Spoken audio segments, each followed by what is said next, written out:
नीतीश कुमार, और आज तीनों मिलकर कह रहे हैं कि बिहार को विशेष राज्य का दर्जा मिलना चाहिए। इसलिए मित्रों, मैंने कहा कि तेजस्वी यादव का आज मैं प्रेस देख रहा था, उनको तो ABCD पता नहीं है, उनको अपने पूज्य पिताजी से जाकर पूछना तो चाहिए।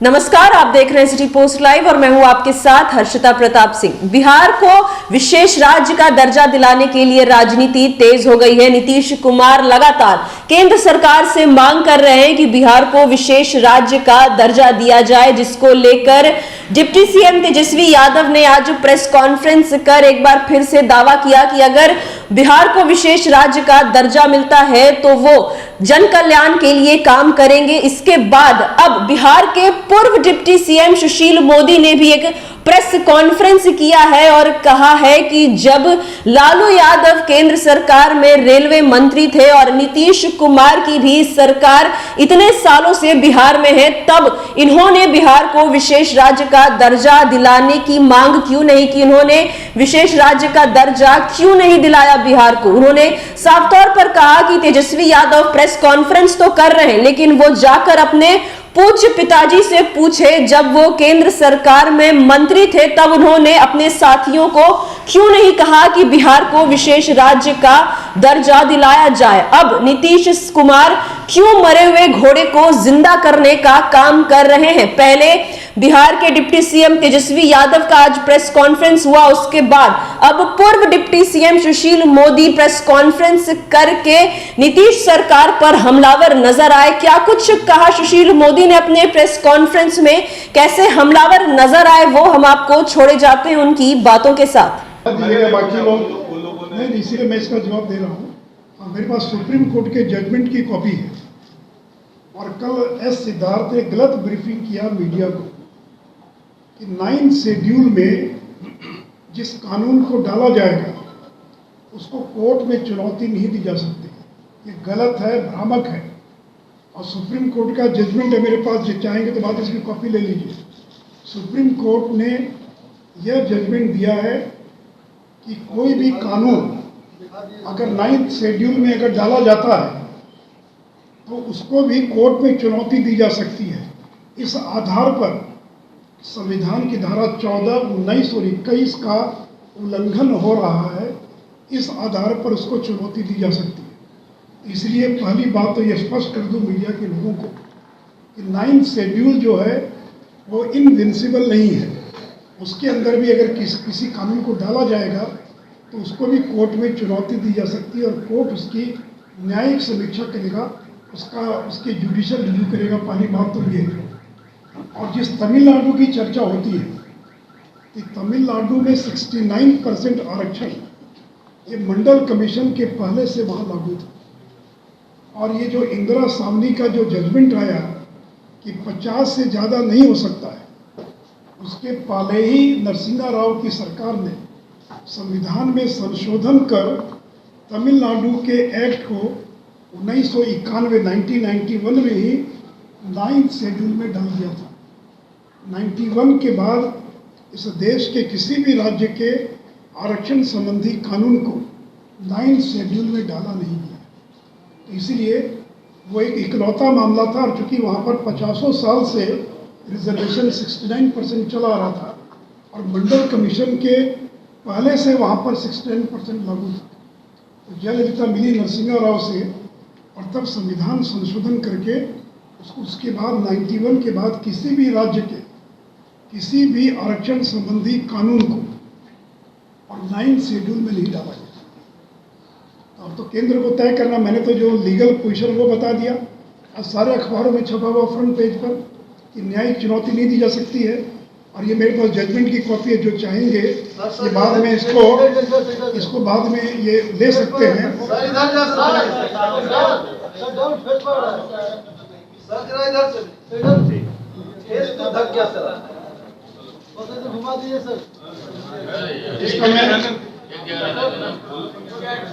इसका मैं ऑपरेटिव पार्ट जो है, शांत रहिए मिनट, तो ऑपरेटिव पार्ट में पढ़ देता हूँ। लगाने वाले कौन हैं? नीतीश कुमार, और आज तीनों मिलकर कह रहे हैं कि बिहार को विशेष राज्य का दर्जा मिलना चाहिए। इसलिए मित्रों, मैंने कहा कि तेजस्वी यादव का आज मैं प्रेस देख रहा था, उनको तो ABCD पता नहीं है, उनको अपने पूज्य पिताजी से जाकर पूछना तो चाहिए। उसी प्रकार मित्रों, ये विशेष राज्य के दर्जे का जो कंसेप्ट है, ये 5वां वित्त आयोग जब आया था उस समय ये प्रारंभ हुआ था, लेकिन 14th फाइनेंस कमीशन और 15वां वित्त आयोग, इन दोनों ने विशेष राज्य के दर्जे का जो कंसेप्ट है उसको ही समाप्त कर दिया।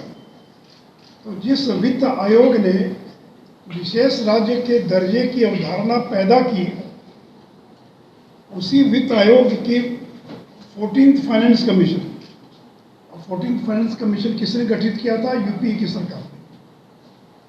और 15वां वित्त आयोग यद्यपि नरेंद्र मोदी की सरकार ने गठित किया, लेकिन उसके चेयरमैन कौन थे? जदयू के पूर्व सांसद डॉक्टर NK सिंह। और 14 और 15 दोनों वित्त आयोग ने अपने अनुशंसा में ये कहा कि अब किसी भी राज्य को विशेष राज्य का दर्जा नहीं दिया जा सकता है, और इस क्लासिफिकेशन को ही खत्म कर दिया। दोनों रिपोर्ट में एक बार भी कहीं विशेष राज्य के दर्जे का जिक्र नहीं है। इतना ही नहीं तो नीतीश कुमार की पहल पर तत्कालीन कांग्रेस की सरकार ने और श्री P चिदम्बरम ने एक इंटर मिनिस्टीरियल ग्रुप, अंतर मंत्री परिषद समूह, इंटर मिनिस्टीरियल ग्रुप का गठन किया था। और एक रघुराम राजन के नाम से आप वाकिफ हैं, जो RBI के चेयरमैन भी थे। रघुराम राजन की अध्यक्षता में एक कमेटी का गठन किया गया। तो 2 कमेटी बनी, रघुराम राजन कमेटी और inter ministerial group. 14th finance commission ने जब विशेष राज्य के कंसेप्ट को खत्म करने का ऐलान किया, तो राज्यों को जो केंद्रीय करों में हिस्सा मिलता था वो 32% से बढ़ाकर 42% कर दिया गया। आज बिहार को 1 लाख करोड़ रुपया प्रति वर्ष, 1 लाख करोड़ ये केंद्रीय करों में हिस्से के रूप में मिलता है। यूपी के बाद सबसे ज़्यादा बिहार को मिलता है। उस पैसे का जैसे इस्तेमाल करना चाहें आप कर सकते हैं। ये सारा विशेष राज्य के दर्जे के एवज में और गरीब राज्यों को ज़्यादा मदद के लिए किया गया। तो इसलिए नीतीश जी अब 17 साल से बिहार के मुख्यमंत्री हैं, 17 या पता नहीं 18 साल हो गया। उसके बाद भी बिहार इतना गरीब है और रह कर आपको विशेष राज्य का दर्जा सपने में याद आता है और फिर खड़े हो जाते हैं और प्रस्ताव पारित करने लग जाते हैं। तो इसलिए मित्रों, मुझे मालूम है कि जितनी जगह मिलनी चाहिए वो मुझे नहीं मिलेगी। ये जगह केवल नीतीश जी को ही मिलती है। अगर हमारा छापने लग जाएंगे तो आपका विज्ञापन बंद हो जाएगा। अब ये भी कोई छाप नहीं सकता, उनका तो छाप ही देते हैं। नीतीश जी जब ये बात कहते हैं तो अखबार वाले छाप देते हैं, लेकिन मैं ये कह रहा था मेरा कोई नहीं छापेगा। कम से कम मैं चैनल के लोगों से आग्रह करूँगा, ये बात मेरी ओर से छाप दीजिए कि अखबार वाले नीतीश कुमार और जो सरकारी पक्ष है उसी के बयान को 10 कॉलम में छापते हैं। हम लोगों को कहीं 2 कॉलम 3 कॉलम, और वो भी उसको वेजिटेरियन बना दें उसको। तो लाइव ही तो बोल रहे हैं भैया, हाँ मैं बोल रहा हूँ। तो मैं आपको नहीं आरोप लगा रहा हूँ, मैं आरोप लगा रहा हूँ प्रिंट वालों को। लाइव आप तो दिखाते ही हैं, चैनल्स दिखाते हैं, चैनल्स को डर कम है क्योंकि विज्ञापन नहीं मिलता है। इसलिए मैंने कहा कि नीतीश कुमार जो है सबसे ज़्यादा जगह उनको मिलती है, और फिर भी वो रोज़ आरोप लगाते हैं कि मेरे बयान को छापा नहीं जाता। इसलिए मित्रों, मुझे लगा कि विस्तार से इस विषय को मैं आपके सामने रख सकूं, इसलिए मैंने अपनी ओर से रखने का प्रयास किया है। अब इसमें किसी को कुछ पूछना हो, सुझाव देना हो तो कुछ। मेड ऑन और after 24/4/1973 by which the 9th schedule is amended by inclusion of various laws shall have to be tested on the touchstone of the basic or essential features of the Constitution as reflected in Article 21 read with Article 14 and 19. Detail judgment की copy में आपको चाहेंगे तो photo copy मिल जाएगी।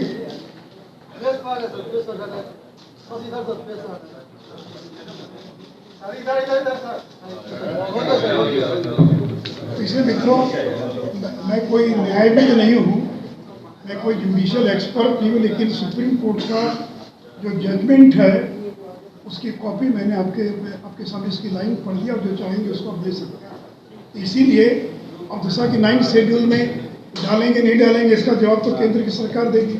संविधान में संशोधन करना पड़ेगा। संविधान में संशोधन करना कोई आसान काम नहीं है, और उसके बावजूद वह कोर्ट में चैलेंज हो सकता है, और कोर्ट कल उसको खारिज कर सकता है या स्वीकार कर, जो भी करना हो। तो इसीलिए 9 शेड्यूल में भी अगर किसी एक्ट को डाला जाता है, एक समय था कि जो लैंड रिफॉर्म से जुड़े जितने कानून थे वो कोर्ट में चैलेंज हो रहे थे, तो इसीलिए 9 शेड्यूल में उनको डाला गया।